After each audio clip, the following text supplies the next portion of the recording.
دولت سے مالا مال ہونے کا انتہائی مجرب اور سب سے طاقتور یہ عمل ہے۔ اس کو کرنا نماز عصر کے بعد ہے۔ جس نے بھی اس کو نماز عصر کے بعد کیا ہے، موسلا دھار بارش کی طرح اس کے پاس رزق آیا ہے۔ وہ شخص پھر لاکھوں نہیں کروڑوں پتی بنے ہیں۔ اس لیے جو لوگ اس کو نماز عصر ادا کرنے کے بعد اس طرح کرتے ہیں جس طرح اس کو کرنے کا اللہ والوں نے بتایا ہے، اور جو شخص کرتا ہے اس کی قسمت بدلتی چلی جاتی ہے، اس کا نصیب کھلتا چلا جاتا ہے۔ اس کے اوپر لاکھوں کا قرض ہو تو فوراً ادا ہو جاتا ہے۔ اگر وہ شخص کے پاس کسی قسم کا مال و زر نہیں ہے، اچانک اس کے پاس اتنا رزق اور اتنی دولت آتی ہے کہ سب دیکھنے والے بھی حیران رہ جاتے ہیں، کیونکہ نماز عصر کے بعد کا جو وقت ہے یہ انتہائی کمال کا ہے۔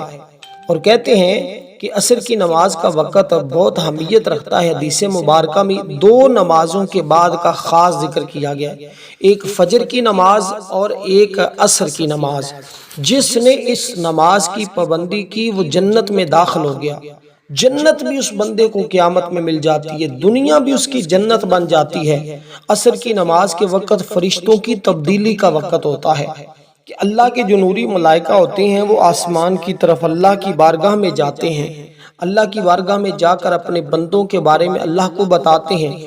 اللہ پوچھتا ہے فرشتوں بتاؤ میرے بندوں کو کس حال میں چھوڑا ہے، تو وہ فرماتے ہیں اگر وہ لوگ نماز عصر پڑھیں اس کے بعد اللہ کا اس طرح ذکر کریں تو اللہ کی بارگاہ میں عرض کرتے ہیں باری تعالیٰ وہ تیرا ذکر کر رہے ہیں، تیری عبادت کر رہے ہیں۔ اللہ فرماتا ہے کہ فرشتوں وہ کیا چاہتے ہیں؟ فرشتے پھر جو بندے نے فریاد کی ہو، مال و دولت کی، اللہ کی رضا کی، اطاعت کی، فرما برداری کی، رزق کی، پریشانیوں سے نجات کی، اولاد کے لیے، اللہ تعالیٰ کی بارگاہ میں اسی طرح فرشتے بتاتے ہیں۔ اللہ فرماتا ہے فرشتوں گواہ ہو جاؤ، میں نے اپنے بندے کو بخش بھی دیا ہے، جو وہ مانگتا ہے اس کو عطا بھی کر دیا ہے۔ تو دوستو اس لیے یہ وہ انتہائی اعلیٰ درجے کا وقت ہے جس میں مانگی ہوئی کوئی دعا رد نہیں ہوتی۔ اس عمل کے کرنے کے بعد سب سے پہلے عمل کرنے کا طریقہ آپ نے بڑی توجہ اور بڑے دھیان کے ساتھ سننا ہے، کیونکہ اس نماز کی حفاظت کا بھی خصوصی ذکر کیا گیا۔ حافظوا علی الصلوات والصلاۃ الوسطی، کہ تم اپنی درمیانی نمازوں کی حفاظت کرو، کیونکہ جنت کی ضمانت ہے۔ ایک حدیث مبارکہ میں ہے جو اپنی ان نمازوں کی حفاظت کرتا ہے وہ جنت میں داخل ہوگا۔ پھر عصر کے وقت فرشتوں کی تبدیلی، جس سے معلوم ہوا یہ وقت خاص اہمیت کا عمل ہے۔ جس وقت اللہ کے نوری ملائکہ زمین پر ہوتے ہیں، اللہ کی اتنی ہی زیادہ رحمتیں اور انوار و تجلیات زمین پر برس رہے ہوتے ہیں۔ پھر یہ روایت میں کہ جس نے عصر کی نماز چھوڑی اس کے عمل ضائع ہو جاتے ہیں۔ اب کس قدر اس کے لیے وعید بھی ہے جو نماز عصر کو ترک کرنے والا ہے۔ پھر عصر کی نماز ایک اہم فریضہ، اس کی اہمیت کو نظر انداز نہیں کرنا چاہیے۔ عبادت کا وقت اور ذکر و اذکار کے لیے یہ سب سے بہترین وقت ہے۔ یہ بات میں نہیں کر رہا، یہ بات بہت ساری کتب میں آئی ہے۔ اس لیے عصر کی نماز کی اہمیت کو سمجھ کر اس کی حفاظت کرنا، اس کو وقت پر ادا کرنا، یہ ہر مسلمان کے لیے ضروری ہے۔ اس لیے جو لوگ نماز عصر کو اس طرح ادا کرنے کے بعد یہ عمل اس طرح کرتے ہیں کہ سب سے پہلے حضور سرور کونین امام الانبیاء کی ذات پر 11 مرتبہ درود پاک پڑھتے ہیں۔ یہ درود پاک وہی جو ہم نماز کے اندر پڑھتے ہیں، اور یہ عمل زیادہ طویل نہیں ہے، لمبا نہیں ہے۔ ایسا نہیں ہے کہ آپ مغرب تک اسی کو کرتے رہے، چند منٹوں کا یہ عمل ہے۔ چند منٹوں میں مقدر سنورتا ہے، چند منٹوں میں تقدیر بدلتی ہے، چند منٹوں میں آپ کی قسمت کے فیصلے ہو جاتے ہیں۔ رزق اور دولت یہ فراوانی کی طرح تمہارے پاس آنا شروع ہو جاتے ہیں۔ اس لیے دوستو یہ عمل ایسا ہے کہ جس کے کرنے والا شخص کبھی بھی اللہ کی رحمت اور اس کے انوار و تجلیات سے محروم نہیں رہتا۔ اب اس کی ترتیب کو جیسے میں عرض کر رہا ہوں اسی کے مطابق اگر آپ نے پڑھ لیا تو دنیا کے ہر مصائب سے تمہیں نجات مل جائے گی، ہر غم سے نجات پالو گے۔ جس شخص نے اس کو رزق کے لیے پڑھا اس کو رزق مل جاتا ہے، جس نے دولت کے لیے پڑھا اس کو دولت مل جاتی ہے، جس نے اولاد کے لیے پڑھا اولاد مل جاتی ہے، جس نے جس مقصد کے لیے اس کو پڑھا ہے وہ اسی مقصد کے اندر کامیاب ہو جاتا ہے۔ اس لیے کہ انسان پر غم اور مصائب تو آتے رہتے ہیں، لیکن یہ عمل کرنے والا تمام غموں اور تمام پریشانیوں سے نجات حاصل کر لیتا ہے۔ اس لیے دوستو یہ موقع بار بار نہیں ملتا۔ اس طرح کے اعمال اگر ہاتھ لگ جائیں تو انسان بیٹھے بٹھائے مالا مال ہو جاتا ہے، کیونکہ اس عمل کی بدولت وہ جو کچھ مانگتا ہے اس کو مل جاتا ہے۔ اس لیے اب آپ جو کچھ بھی مانگیں گے تمہیں اس کی بدولت عطا کر دیا جائے گا۔ اب آپ نے کرنا کس ترتیب کے ساتھ ہے، اس بات کو بڑا اہم اور ضروری ہے سمجھنا کہ سب سے پہلے آپ نے درود پاک پڑھنا ہے جو ہم نماز کے اندر پڑھتے ہیں۔ کوشش کرنی ہے کہ آپ اسی ہی درود پاک کو پڑھیں، یعنی درود ابراہیم پڑھیں۔ درود ابراہیم کی برکت اور شان اور عظمت بہت زیادہ ہے، اس لیے اور بھی درود پاک پڑھے جا سکتے ہیں، لیکن اس عمل کے اول آخر آپ درود ابراہیم ہی پڑھیں گے، اور اس کی تعداد بھی وہی رکھیں گے جو اللہ والوں نے بتائی ہے۔ تعداد میں بھی کمی پیشی نہیں کرنی۔ بس ان باتوں پر اگر آپ نے دھیان کر لیا اور اسی ترتیب کے ساتھ عمل کو کر لیا، جیسا طریقہ آپ کو بتا رہا ہوں یہ طریقہ میرا نہیں ہے، یہ اللہ والوں کا بتایا ہوا طریقہ ہے۔ اس لیے دوستو آپ نے اللہ والوں کی بتائی ہوئی ترتیب اور طریقہ اور تعداد کا خاص خیال رکھنا ہے۔ یہ 3 باتیں ہیں، اگر آپ نے ان 3 باتوں کا خیال رکھ لیا تو انشاءاللہ تعالی وہ بہاریں دیکھیں گے کہ اللہ کے نوری ملائکہ آپ کے لیے دعا کریں گے۔ اللہ کے فرشتے جس کے لیے دعا کریں اس شخص کی شان اور عظمت کا اندازہ کون لگا سکتا ہے، اس کی پھر دعائیں رد نہیں ہوتی۔ اب آپ نے کرنا کیا ہے، اب آپ نے یہ کلمہ شریف پڑھنا ہے جو میں آپ کو بتانے لگا ہوں۔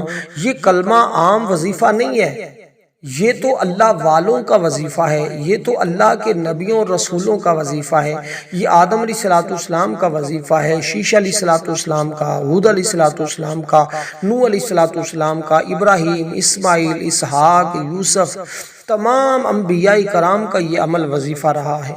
کرنا کیا ہے، حضرت ابو ہریرہ رضی اللہ تعالیٰ عنہ بیان کرتے ہیں نبی علیہ السلام نے فرمایا معراج کی شب ایک سمندر دیکھا جس کی مقدار کو رب ذوالجلال ہی جانتا ہے۔ اس سمندر کے کنارے پر پرندوں کی شکل کا ایک فرشتہ ہے جس کے 70,000 پر ہیں، اور جب بندہ کہتا ہے نا سبحان اللہ تو وہ فرشتہ اپنی جگہ سے حرکت کرتا ہے، جب بندہ کہتا ہے الحمدللہ وہ اپنے پروں کو پھیلاتا ہے، جب بندہ کہتا ہے لا الہ الا اللہ تو وہ فرشتہ پرواز کر جاتا ہے، جب بندہ ذکر کرتے ہوئے اللہ اکبر کہتا ہے وہ فرشتہ اپنے آپ کو سمندر میں گرا دیتا ہے، جب وہ بندہ لا حول ولا قوت پڑھتا ہے تو وہ فرشتہ اس سمندر سے باہر نکل کر اپنے پروں کو جھاڑتا ہے، اس کے ہر ایک پر سے 70,000 قطرے گرتے ہیں۔ اللہ ہر ایک قطرے سے ایک فرشتہ پیدا فرماتا ہے جو ان کلمات کے کہنے والے کے لیے قیامت کے دن تک تسبیح اور تحلیل اور بخشش کی دعا کرتا رہتا ہے۔ اب وہ لوگ کتنے خوش نصیب ہوں گے جو اس میں سے یہ کلمات پڑھیں گے لا الہ الا اللہ۔ ان کلمات کو تمام اعمال کا یعنی کہ سردار عمل بھی کہا گیا ہے اور سب سے بہترین افضل ترین ذکر بھی کہا گیا ہے۔ تو ان کلمات کو آپ نے صرف اسی طرح پڑھنا ہے لا الہ الا اللہ، لا الہ الا اللہ، لا الہ الا اللہ۔ جب اس کو تعداد پوری کریں آخری بار پڑھیں تو پھر آخری بار پڑھیں گے محمد الرسول اللہ صلی اللہ علیہ وسلم۔ آخری بار اس کو اس طرح مکمل کریں گے، پھر کس قدر آپ کو برکتیں ملیں گی کہ آپ سوچنے پر مجبور ہوں گے اور آپ کہیں گے کہ واقعی ہی اللہ کا فضل، اس کی رحمت کس قدر بندوں کے اوپر برستی ہے، اس کا اندازہ تو آج ہوا ہے۔ اس لیے دوستو اب آپ نے کیونکہ اللہ کا ذکر ہے، اللہ تعالیٰ کو یہ کرنا اتنا پسند ہے کہ اللہ اس بندے کو اپنا محبوب اور دوست بنا لیتا ہے۔ اس لیے دوستو اللہ نے اپنے نوری ملائکہ کی ڈیوٹی لگا دیتا ہے۔ جب آپ درود پاک پڑھتے ہیں حضرت ابو ہریرہ حضرت عمار بن یاسر رضی اللہ تعالیٰ عنہ سے روایت نبی علیہ السلام نے فرمایا بے شک اللہ تعالیٰ ایک فرشتہ پیدا کیا ہے جس کو تمام مخلوقات کی آواز کو سننے کی طاقت عطا فرمائی ہے۔ حضور فرماتے ہیں میرے روزے انور پر قیامت کے دن تک کھڑا ہے، میری امت کا کوئی بھی شخص مجھ پر درود پڑھتا ہے، فرشتہ اس کا نام اس کے والد کا نام لے کر کہتا ہے محمد صلی اللہ علیہ وسلم فلاں بن فلاں نے آپ کی ذات پر درود پاک پڑھا ہے۔ صحابہ کرام نے حضور کی بارگاہ میں عرض کی یا رسول اللہ قرآن مجید کی یہ آیت ان اللہ ملائکۃ یصلون علی النبی، تو اس میں کیا راز ہے، کیا مطلب ہے؟ آقا نے فرمایا یہ ایک پوشیدہ علم ہے، اگر تم مجھ سے اس کے بارے میں نہ پوچھتے تو میں تمہیں اس کی خبر نہ دیتا۔ نبی علیہ السلام نے فرمایا بے شک اللہ تعالیٰ نے میرے لیے 2 فرشتے مقرر کیے ہیں، جب کسی مسلمان کے ہاں میرا ذکر ہوتا ہے تو وہ مجھ پر درود پاک پڑھتا ہے تو وہ دونوں فرشتے کہتے ہیں اللہ تعالیٰ درود پڑھنے والے کی بخشش فرما دے، باقی فرشتے اس کی دعا پر آمین کہتے ہیں۔ اب کس قدر اللہ کے نوری ملائکہ ہی دعا کرے، وہی آمین کہیں، تو اللہ تعالیٰ کے تو وہ ملائکہ پاک ہیں، ہر گناہ سے وہ معصوم ہیں، ان کی دعا تو رد نہیں ہوتی۔ ہم تو گناہ گار ہیں، ہماری دعائیں تو رد ہو سکتی ہیں لیکن ان کی دعائیں رد نہیں ہوتی۔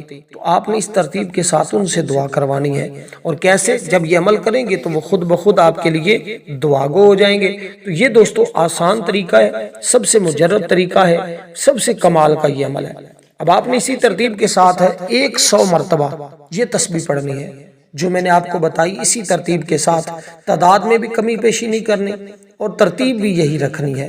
میری کوشش ہے ایک ایک حرف، ایک ایک لفظ آپ کو واضح طور پر اچھے طریقے کے ساتھ بتا دوں، سمجھا دوں، تاکہ آپ لوگ اس سے مکمل طور پر مستفید ہو سکے، اسی طرح کر کے اس کی مکمل برکتیں حاصل کریں۔ اب آپ نے اس کے بعد دیکھیں حدیث مبارکہ میں بھی حضور فرماتے ہیں بے شک بروز قیامت لوگوں میں سب سے زیادہ میرے نزدیک وہ ہوگا جو مجھ پر کثرت سے درود پڑھے گا۔ اور ہماری آج درود پاک کی دعا بھی ہے، جو لوگ اس دعا کے اندر نام شامل کروانا چاہتے ہیں صرف 5 مرتبہ درود پاک پڑھیں، کومنٹ میں اپنا نام لکھیں، اس درود پاک کا ثواب میرے ملک کر دیں، انشاءاللہ دعا کی جائے گی، رب کائنات کی رحمتیں برسنا شروع ہو جاتی ہیں۔ دیکھیں دعا کروانا یہ بہت بڑی سعادت مندی کی بات ہے، اکثر لوگ اس جانب نہیں آتے، لیکن میں آپ کو بتانا چاہوں گا کہ یہ وہ چیزیں ہوتی ہیں چھوٹی چھوٹی جو بندے کو اس مقام اور اس درجے پر پہنچا دیتی ہیں جہاں اس کو بڑے بڑے اعمال بھی نہیں پہنچاتے۔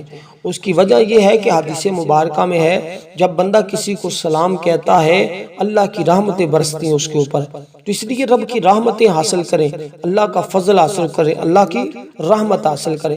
تو اس کا طریقہ میں جیسے آپ کو عرض کر رہا ہوں آپ نے اسی طرح، اب جس سورت کی جانب میں آپ کو لے جانے لگا ہوں یہ سورہ مبارکہ آپ کو پڑھیں گے تو اس سے آپ ہر طرح کی بھوک، ہر طرح کی پیاس، ہر طرح کے غم، ہر طرح کے دکھ، ہر طرح کی مصیبت سے آپ محفوظ رہیں گے۔ اس سے تو آپ کے گناہ بھی بخش دیے جائیں گے، آپ کے جتنے گناہ ہیں چھوٹے ہیں بڑے ہیں اس کی بدولت اللہ سب معاف فرما دے گا۔ تو جب اس کے ساتھ آپ اس کو پڑھیں گے جو چیز میں آپ کو بتانا ہے، کیونکہ اس کے اندر خوشخبری دی گئی ہے حضور علیہ السلام کو، تو اس بندے کے لیے خوشخبریوں کے پہاڑ لگ جائیں گے اور اس کی زندگی میں آنے والی جتنی رکاوٹیں ہوں گی وہ ختم ہو جائیں گے، ہر طرف سے اس کو خوشخبریاں ملیں گی، ہر طرف سے اس کے لیے رحمت الہی برسنا شروع ہو جائے گی۔ دیکھیں میں آپ کو یہ بات واضح کرتا چلوں، اللہ تعالیٰ نے خود فرمایا کہ حبیب ہم نے تمہیں کثرت کثیر عطا فرمائی، انا اعطیناک الکوثر، خیر کثیر عطا فرمایا۔ تو آپ نے بسم اللہ الرحمن الرحیم کے ساتھ، بسم اللہ الرحمن الرحیم انا اعطیناک الکوثر فصلی لربک وانحر ان شانئک ھو الابتر، ہر بار بسم اللہ کے ساتھ اس سورہ مبارکہ کا ورد کرنا ہے، ورد کرنا ہے اس کا۔ اب اس کا ورد کرنے پر کتنا آپ کو اجر ملے گا، کتنے انعامات آپ کو دیے جائیں گے، کس قدر دنیا اور آخرت تمہاری سنورتی چلی جائے گی۔ دیکھیں بعض اوقات یوں ہوتا کہ یہ عمل کرنے کے بعد لوگوں کو ان چیزوں کا علم نہیں ہوتا جن کے بارے میں جاننا اور وظیفے کے اندر کامیابی حاصل کرنا ہر ایک شخص کے لیے ضروری ہوتا ہے۔ اگر کسی کو اس بات کی خبر ہو جائے نا تو وہ بندہ وظیفہ کرنے کے بعد کبھی اپنی جگہ سے اٹھے گا نہیں، یہ دعا پڑھنے کے بعد، کیونکہ میں آپ کو اس دعا کی جانب بھی لے جانا چاہ رہا ہوں جس کے جو کلمات پڑھنے کے بعد، جو الفاظ پڑھنے کے بعد بندہ جس چیز کا سوال کرتا ہے وہ سوال پورا کر دیا جاتا ہے، جو مانگتا ہے اللہ عطا کر دیتا ہے، اور جو اس کے دشمن ہوتے ہیں وہ زیر ہو جاتے ہیں، یہ ہمیشہ زبر رہتا ہے، یعنی ہمیشہ اس کو عروج ملتا ہے، زوال اس کا ختم ہو جاتا ہے۔ تو اس لیے جو ہمیشہ دولت مند رہنا چاہتے ہیں، ہمیشہ غموں سے نجات چاہتے ہیں اور دنیا اور آخرت کی کامیابیاں سمیٹنا چاہتے ہیں اور چاہتے ہیں کہ آخرت بھی ہماری اچھی رہے، دنیا بھی ہماری اچھی رہے، تو ان لوگوں کے لیے یہ بہت بڑی خوشخبری بھی ہے، بہت بڑا انعام بھی ہے۔ یہ عمل کریں گے تو یہ ساری برکات ان کو نصیب ہو جائیں گی۔ دیکھیں حضرت حسن بصری رحمۃ اللہ علیہ، میں آپ کو ایک چھوٹا سا واقعہ بتانے لگا ہوں، اس کے اندر ہی اس سورہ مبارکہ کی تعداد اور باقی چیزیں عرض کر دوں گا، آپ توجہ کے ساتھ سنیں گے، مکمل دیکھیں گے تو مکمل فائدہ ہوگا۔ اس لیے دوستو حضرت حسن بصری رحمۃ اللہ علیہ کی خدمت میں ایک عورت حاضر ہوئی، اس نے عرض کیا شیخ میری بیٹی قضاء الہی سے وفات پا چکی ہے، آپ مجھے کوئی ایسا عمل بتائیں جس کی برکت سے وہ مجھے خواب میں نظر آئے، مجھے خواب میں مل جائے۔ بہت سارے لوگوں کا یہ ہوتا ہے کہ یار ہمارا فلاں عزیز فوت ہو گیا ہے، پتہ نہیں اللہ تعالیٰ نے اس کے ساتھ کیا معاملہ کیا ہے۔ اب کل تو لوگ دنیا کے اندر اتنے پھنسے ہیں کہ اپنے فوت شدگان بھی ان کو یاد نہیں ہے۔ تو وہ خاتون آئی، اس نے حضرت حسن بصری سے وظیفہ پوچھا، آپ نے فرمایا یہ عمل کرو، درود پاک پڑھا، پڑھنے کے لیے اس عورت کو بتایا۔ اس کے پڑھنے سے اس عورت نے نیند کی حالت میں اپنی بیٹی کو انتہائی عذاب کی حالت میں دیکھا۔ اس کے اوپر آگ کا لباس ہے، اس کی گردن میں توق پڑا ہوا ہے، اس کو دونوں پاؤں میں آگ کی بیڑیاں پہنی ہوئی۔ وہ عورت بیدار ہوئی، روتی ہوئی حسن بصری، امام حسن بصری رحمۃ اللہ علیہ کی بارگاہ میں حاضر ہوئی۔ نیز اس نے سارے واقعے کو بیان کیا۔ تو جس نے خواب کی حالت میں دیکھا تھا، اس کو سن کر امام حسن بصری رحمۃ اللہ علیہ نے اور آپ کے جملہ ساتھی زاروں کی طرح رونے لگے۔ پھر ایک مدت گزرنے کے بعد حضرت امام حسن بصری نے خواب میں دیکھا کہ وہ فوت شدہ لڑکی جنت میں ایک تخت پر بیٹھی ہوئی ہے، اس کے سر کے اوپر ایک خوبصورت چیز ہے جس کی روشنی مشرق اور مغرب کے درمیان ہر چیز پر چمک رہی ہے۔ اس لڑکی نے عرض کی، شیخ کیا آپ نے مجھے پہچانا ہے؟ امام حسن بصری نے نفی میں جواب دیا۔ اس لڑکی نے کہا، میں اس عورت کی بیٹی ہوں جس کو آپ نے درود پاک سکھایا تھا۔ تو یار یہ وہ چیزیں ہیں جو انسان کو دنیا تو دنیا، آخرت میں بھی وہ مقام، وہ درجے تک پہنچا دیتی ہیں جہاں بندے کا گمان نہیں ہوتا۔ اس لڑکی نے عرض کی، یا شیخ میرے قبرستان کے پاس سے ایک آدمی گزرا جس نے نبی علیہ السلام کی ذات پر درود پاک پڑھا، اس کا ثواب سب کی روح کو ملک کیا۔ اللہ تعالیٰ نے اس قبرستان میں 555 انسان تھے جن کو عذاب ہو رہا تھا۔ اسی وقت عاطف غیب سے آواز آئی، دو لوگ اس شخص کے نبی پاک صلی اللہ علیہ وسلم کی ذات پر درود پاک پڑھنے کی برکت سے ان کے عذاب کو اٹھا لو۔ تو حضور کی ذات پر درود پاک پڑھنا اور یہ کلمہ کا ورد کرنا اللہ کے ہاں بڑا محبوب مانا جاتا ہے، بہت زیادہ محبوب۔ ایک روایت میں تو یہ ہے کہ ساتوں آسمان، ساتوں زمینیں ایک پلڑے میں رکھ دیے جائیں اور یہ کلمات دوسرے پلڑے میں رکھ دیے جائیں، تو جس میں یہ کلمات ہوں گے وہ سب سے زیادہ بھاری اور وزنی ہوگا۔ اب جس سورہ مبارکہ کو میں نے آپ کے سامنے تلاوت کی ہے، اس کو بما بسم اللہ آپ نے پڑھنا ہے۔ یہ سورت خوشخبری والی ہے کیونکہ اس کے اندر حضور کو خوشخبری عطا کی گئی، یعنی کہ فرمایا کوثر عطا کیا گیا، جو کہ ایک عظیم نعمت ہے اور ہر چیز یعنی کہ ہر خیر اور بھلائی کی علامت ہے۔ یہ سورت ہر طرح کی بھلائیاں اس کے ساتھ نصیب ہو جاتی ہیں، رسالت کی تکمیل ہے اس کے اندر، کیونکہ یہ سورت آپ کی رسالت کو تکمیل اور اس کی دائمی بقا کی ضمانت ہے۔ دشمنوں کی بے نامی ہے، یعنی یہ صورت میں بتایا گیا کہ آپ صلی اللہ علیہ وسلم کا دشمن بے نام و نشان رہے گا، اور جو اس کو پڑھے گا اللہ اس کو بھی حصہ عطا فرماتا ہے، یعنی اس کو بھی برکت عطا فرماتا ہے۔ اس کے دشمن بھی کی کوئی چال اس بندے کے اوپر کام نہیں کرتی، ہر طرح کی چالیں اس کے دشمن کی ناکام ہو جاتی ہیں، کیونکہ اس کے اندر یہ مہینہ بھی بڑی برکتوں والا ہے۔ اس کے اندر نماز اور قربانی کا ذکر موجود ہے، اس میں یعنی کہ اس صورت میں رحمت اور برکت حاصل کی جاتی ہے، دین کی حفاظت اس کے اندر، یعنی کہ جن لوگوں کے دین کو نقصان پہنچ رہا ہے اور وہ آفتوں کے اندر مبتلا ہو رہے ہیں تو وہ اس کو پڑھیں تو انشاءاللہ ہر طرح کے نقصان سے محفوظ بھی رہیں گے۔ اس کو پڑھیں گے تو آفتوں اور مصیبتوں سے بچے رہیں گے۔ اس کو پڑھیں گے عصر کی نماز کے بعد تو دعاؤں کی قبولیت ہوگی، خیر و برکت ہوگی، گھر میں ہر طرح کی جو ہے وہ روحانی معاملات بہتر ہو جائیں گے، جس طرح کے بھی مسائل ہوں گے اس کی بدولت تمام کے تمام مسائل حل کر دیے جاتے ہیں۔ اور اس سورہ مبارکہ کی تعداد بھی بالکل مختصر سی ہے، کوئی بھی انسان اپنے اوپر پریشانی اور مشکل کا انکار تو کر نہیں سکتا، کیونکہ یہ دنیا غموں اور مصیبتوں کا گھر ہے۔ بعض لوگ اولاد کی نافرمانی کی وجہ سے پریشان ہیں، تو بعض خواتین اپنے خامند کی بے روا روی کی متعلق غمگین رہتی ہیں، کچھ لوگ مال و اسباب کے ختم ہونے پر غم میں رہتے ہیں، تو بعض لوگوں کو اولاد نہ ہونے کا غم ستائے رہتا ہے۔ انسان چاہتا ہے کہ غم و الم اور پریشانیوں سے فوری طور پر نجات حاصل کرے، اس کو چاہیے کہ یہ عمل کسی بھی دن عصر کی نماز کے بعد صرف ایک بار کر لے، سخت ترین پریشانیاں بھی ختم ہو جاتی ہیں۔ اس لیے میں نے کہا کہ کوئی بڑی پریشانی ہے، بڑا مسئلہ ہے، اگر کہیں سے حل نہیں ہو رہا تو اس عمل کے ذریعے تمہارے تمام مسائل حل ہو جاتے ہیں۔ اور اس سورہ مبارکہ کو بما بسم اللہ آپ نے آنکھیں بند کر کے تصور میں اپنی پریشانی کو لا کر، اپنے ذہن میں پریشانی کو رکھ کر، جو بھی پریشانی جو بھی غم ہے اس کو تصور میں رکھنا ہے اور اس کو 11 مرتبہ پڑھنا ہے۔ پھر دیکھیں 11 منٹ مکمل نہیں ہوتے، اس کے بعد تمام پریشانیاں ختم ہو جاتی ہیں۔ اللہ تعالیٰ تو فقط اتنا فرماتا ہے کن پس ہو جا، سب کچھ ہو جاتا ہے جو وہ چاہتا ہے۔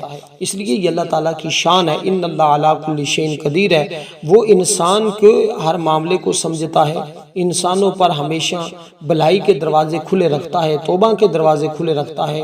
عمل کو کریں، اس کے ساتھ ساتھ اللہ کی بارگاہ میں استغفار کیا کریں، توبہ کیا کریں، تاکہ آپ کی روحانی قوت مضبوط ہو۔ جب بندے کی روحانی قوت مضبوط ہوتی ہے، چھوٹے سے چھوٹا بھی عمل کرے تو اس کے لیے بہت بڑا اجر و ثواب کا باعث بنتا ہے۔ اس لیے آپ روزانہ کی بنیاد پر 50 مرتبہ درود پاک اور 50 مرتبہ استغفار پڑھنے کا معمول بنا لیں، انشاءاللہ آپ کے حالات یوں بدل جائیں گے چٹکیوں میں۔ ایک تو عمل آپ نے کرنا ہے، اس عمل کے بعد اگر چاہتے ہیں کہ بہت پہلے آپ امیر ہو جائیں تو یہ 2 کام آپ روزانہ کر لیا کریں، 50 مرتبہ درود پاک اور 100 مرتبہ استغفر اللہ، یہ پڑھنے کی عادت بنا لیں۔ آپ یقین جانیں چند دن نہیں گزریں گے، جس چیز کی طرف ہاتھ لگائیں گے ہاتھ میں آپ کا سونا بن جائے گا۔ سونے سے مراد یہ ہے کہ کامیابی مل جائے گی، جس کام میں ہاتھ لگاؤ گے اسی میں کامیابی حاصل ہوگی، اور ایسے فتوحات اور ایسے انعامات ملیں گے کہ آپ کے سب عزیز و اقارب رشتہ دار بھی حیران رہ جائیں گے، کیونکہ اللہ تعالیٰ مالکوں کا یعنی کہ کائنات کی ہر چیز کا مالک اور خالق ہے۔ مال و دولت، عزت، یہ ساری چیزیں آپ کے پاس میسر ہوں گے۔ جیسے بھی حالات ہیں اچانک بدلیں گے، اچانک آپ کے لیے معاملات بہتر ہوتے چلے جائیں گے۔ اب اس کے بعد اللہ تعالیٰ سے غنا مانگنی ہے، رزق مانگنا ہے، دولت مانگنی ہے، اور غنی ہونا مانگنا ہے، امیر ہونا مانگنا ہے۔ اب وہ تصور میں جتنا امیری چاہتے ہیں آپ، لاکھوں کی، کروڑوں کی، اربوں کی، اس کو تصور میں رکھتے ہوئے اللہ تعالیٰ کو اس طرح یاد کرنا ہے کہ اللہ تعالیٰ مال و اسباب اس قدر زیادہ ہوں کہ کسی کا دست نگر اور مجھے محتاج نہ ہونا پڑے۔ یہ آپ نے اللہ تعالیٰ کی بارگاہ میں یہ تصور رکھنا ہے۔ ہر چیز کا خالق اللہ ہے، ہر طرح کے خزانے اسی کے پاس ہیں، اس بنا پر وہ اپنی مخلوق سے بے پناہ محبت کرتا ہے۔ جس چیز کی مخلوق طلب کرتی ہے اسی طرح کا معاملہ اس کے ساتھ فرماتا ہے۔ ہر مانگنے والے کا سوال سنتا ہے، اس کی حیثیت کے مطابق عطا بھی کرتا ہے۔ وہ اپنے جود و کرم اور فضل سے سب کچھ عطا کرنے والا ہے۔ اس لیے ہر قسم کی ترقی کے لیے آپ نے پڑھنا ہے یا غنیو یا غنیو یا غنیو یا غنیو۔ اس کا مطلب ہے غنی کرنے والے، اے بے پرواہ۔ تو اللہ تعالیٰ آپ کو ایسا غنی فرمائے گا، آمدن میں ایسا اضافہ ہوگا۔ اس کے پڑھنے کے بعد آپ نے دوستو درود پاک پڑھ کر ایک دعا پڑھنی ہے۔ وہ دعا مبارکہ میں آپ کو بتا دیتا ہوں، اور اس دعا کو پڑھنے کے بعد جو بھی دعا مانگیں گے اللہ آپ کی دعا کو قبول فرمائے گا۔ وہ دعا ہے یا ارحم الراحمین، میری فلاں حاجت کو پورا فرما، یا ارحم الراحمین، یعنی دعا کے اندر بار بار ان الفاظ کے ساتھ مانگتے جانا، ملتا جائے گا، اور یہ اس میں مبارک 11 بار پڑھنا ہے، انشاءاللہ ہر حاجت